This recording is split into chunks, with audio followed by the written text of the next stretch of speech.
हरे कृष्णा। आज सफला एकादशी है।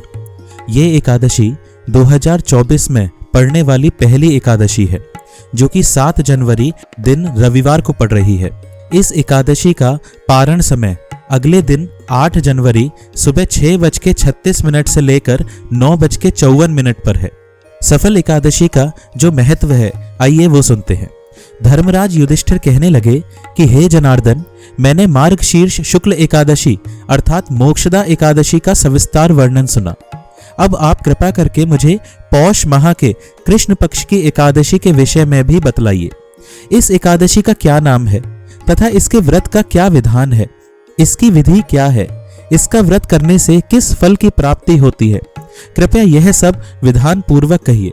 भगवान श्री कृष्ण बोले, पौष माह के कृष्ण पक्ष में आने वाली इस एकादशी को सफला एकादशी कहा जाता है। इस एकादशी के देवता श्री नारायण हैं। विधि पूर्वक इस व्रत को करना चाहिए। जिस प्रकार नागों में शेषनाग, पक्षियों में गरुड़, सब ग्रहों में चंद्रमा, यज्ञों में अश्वमेघ और देवताओं में भगवान विष्णु श्रेष्ठ हैं, उसी तरह सब व्रतों में एकादशी का व्रत श्रेष्ठ है। जो मनुष्य सदैव एकादशी का व्रत करते हैं वे मुझे परम प्रिय हैं। इसका महात्म्य मैं तुमसे कहता हूँ, ध्यान पूर्वक सुनो। भक्त वत्सल भगवान श्री कृष्ण कहने लगे कि धर्मराज, मैं तुम्हारे स्नेह के कारण तुमसे कहता हूँ कि एकादशी व्रत के अतिरिक्त मैं अधिक से अधिक दक्षिणा पाने वाले यज्ञ से भी प्रसन्न नहीं होता हूँ। अतः इसे अत्यंत भक्ति और श्रद्धा से युक्त होकर करें। हे राजन, द्वादशी युक्त पौष कृष्ण एकादशी का महात्म्य तुम एकाग्र चित्त होकर सुनो। इस एकादशी की क्या कथा है।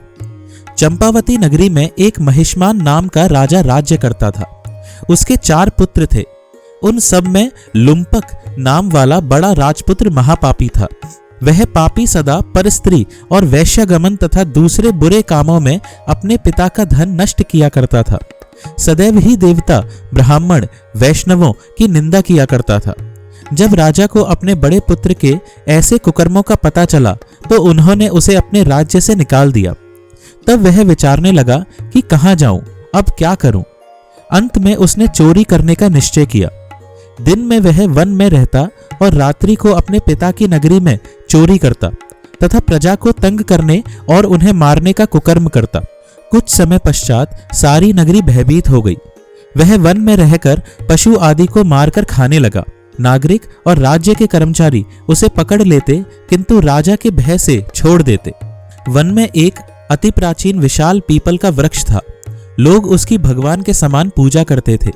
उसी वृक्ष के नीचे वह मापापी लुम्पक रहा करता था।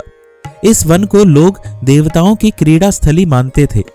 कुछ समय पश्चात पौष कृष्ण पक्ष की दशमी के दिन वह वस्त्रहीन होने के कारण शीत के चलते सारी रात्रि सो नहीं सका। उसके हाथ पैर अकड़ गए। सूर्योदय होते होते वह मूर्छित हो गया।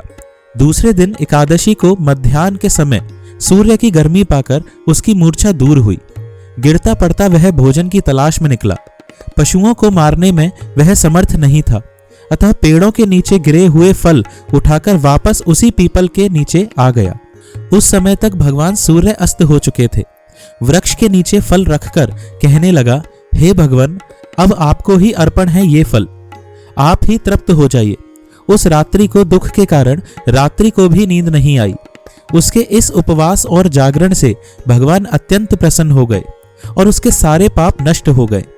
दूसरे दिन प्रातः एक अति सुंदर घोड़ा अनेक सुंदर वस्तुओं से सजा हुआ उसके सामने आकर खड़ा हो गया।